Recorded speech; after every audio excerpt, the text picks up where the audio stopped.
going to pop this thing open, and then we're going to blow it up. And we got the world's shortest demonstration. Wish I could blow this up even more. You guys need to get closer, go ahead and get closer. All that is a wire run through a piece of wood with 5 magnets around it. That's it. Oersted was describing the 5 natural forces.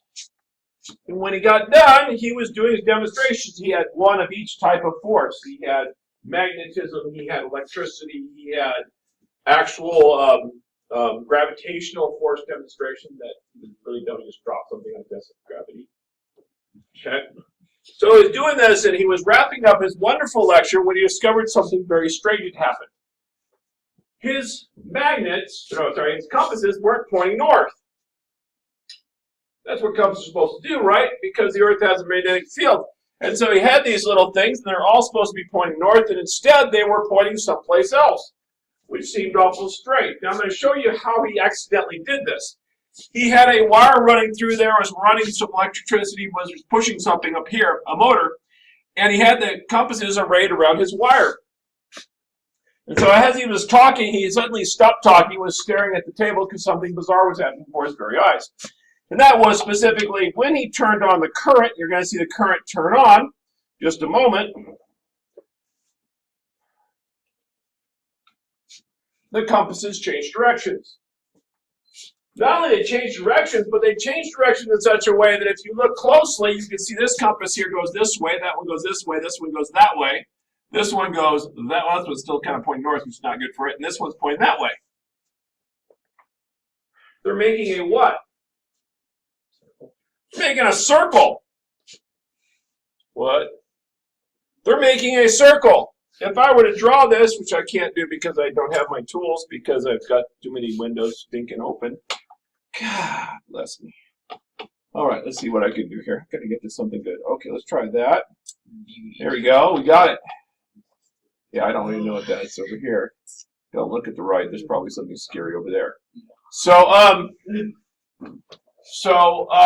what I've got here going is I've got if you look at these magnets, the compasses are all pointed in a circle this way, except for that one there, which apparently is retarded.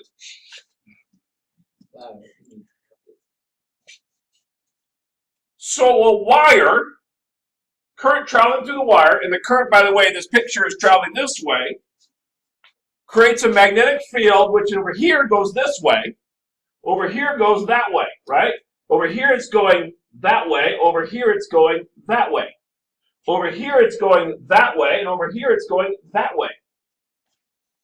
So magnetic field points every which way, but not the way you expect. It's not out, it's not in, it's perpendicular to the other thing. Yes? Is that the positive current going? The positive flow of charge is going this way into the board. Right. Okay. It's going to be our new right-hand rule. We have 2 right-hand rules. Might as well show it to you now. The right-hand rule is written for these is if I've got a wire traveling in space, I've got electrons, I've got current flowing this way. The second right-hand rule is I'm going to point my thumb the direction of the current. The magnetic field forms as I curl my fingers around it. So the magnetic field would create this direction, right? So if you're here, it goes this way. If you're the back side, you go that way. That's which way actually the magnetic field is. More importantly, you discover that magnetic fields are also created by wires and current flowing through the wires. And so he quickly realized that it's actually an electrical force. But again, for this class, we're not going to treat it as a separate electric force. What we're going to treat it as is a magical force of magnetism. We're not going to worry about how it's connected directly to electricity. Now, we have equations, right? What do we have for equations for all the other forces? We have gravity. Somebody give me gravity. F equals G, which is some constant, times M1, M2 all over R squared, which is nice. And then we have electricity, force of electricity. That's gravity. Force of electricity is? Somebody give it to me. K, QQ, 1, Q2 over R squared, or D squared. So force of magnetism, what is that going to be? Well, we need a constant, so we're going to call it K because we don't want that K to be the same. We're going to have to do Km. We're going to use the R squared like we've always been using. And then we got a problem. Because if you remember the one-sided force, with these, it was force of gravity equals mg, right? One-sided. Whatever this is, all the stuff in there. And we have one mass, and that gives you force of gravity. For force of electricity, it was the electric field times the charge. For force of magnetism, it's been IL cross B. That's a problem. Because it means this is like this, which is like that. Agreed? Which means my force of magnetism needs to be IL times IL.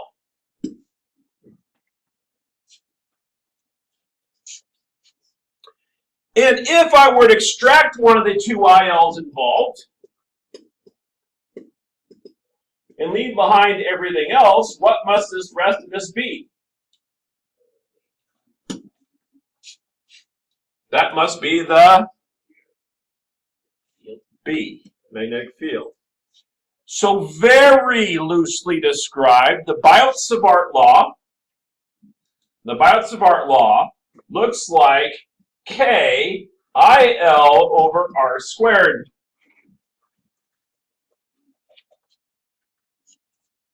K IL over R squared is my magnetic field. Now, unfortunately, if life was good, we could stop there and stop talking about the BS law. But that's not where it stops. It gets worse from there. And why does it get worse from there? Because which way does it operate? Mr. Bernard, which way does this magnetic field appear? Perpendicular to the other ones, does it not? Which means I need to in some way say that the force is not pushing away or coming towards, it's going some other random direction. So the way AP Central, its infinite wisdom, decided to do that is it did this, and you're going to love this. It said, we're going to cross it with the direction of the radius, right? The radius is this way, so I need a cross product between I and R to tell you which way the magnetic field goes, right?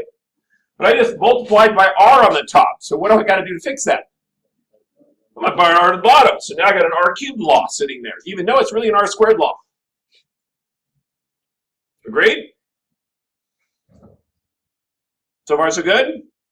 Now, does anybody have your formula sheet? Get your formula sheets out, because I'm going to clean this up and show you where Biot-Savart law is. Sure.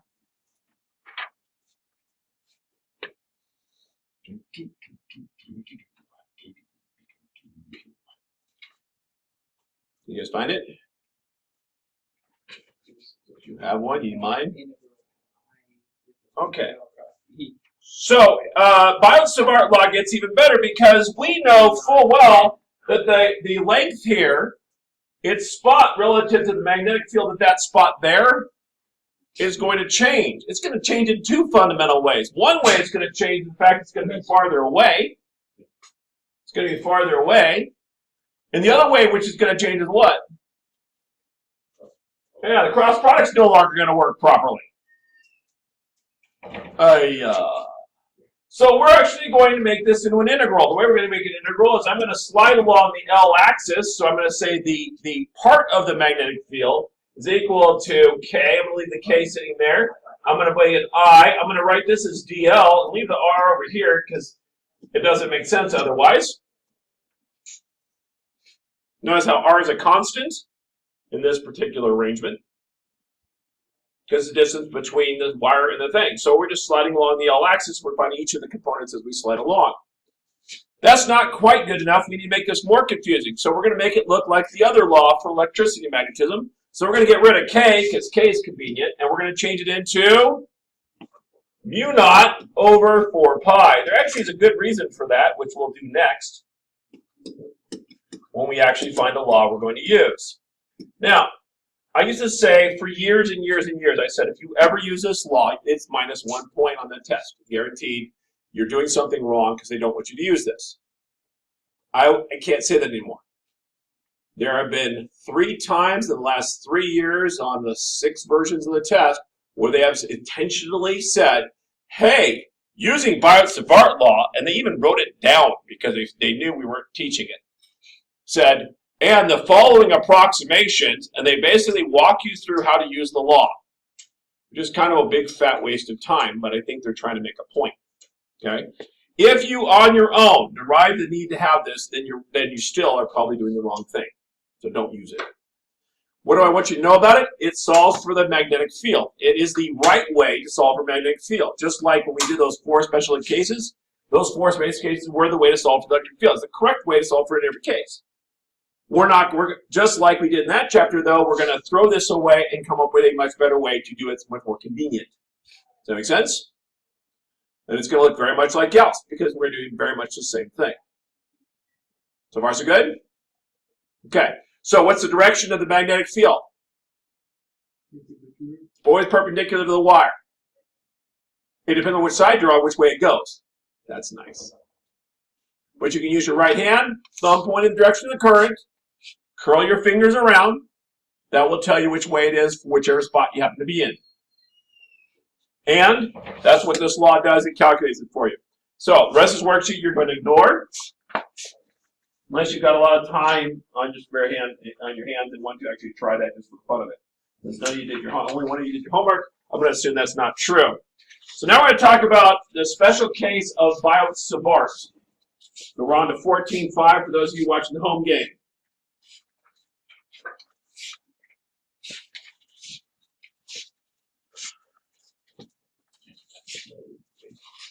Okay.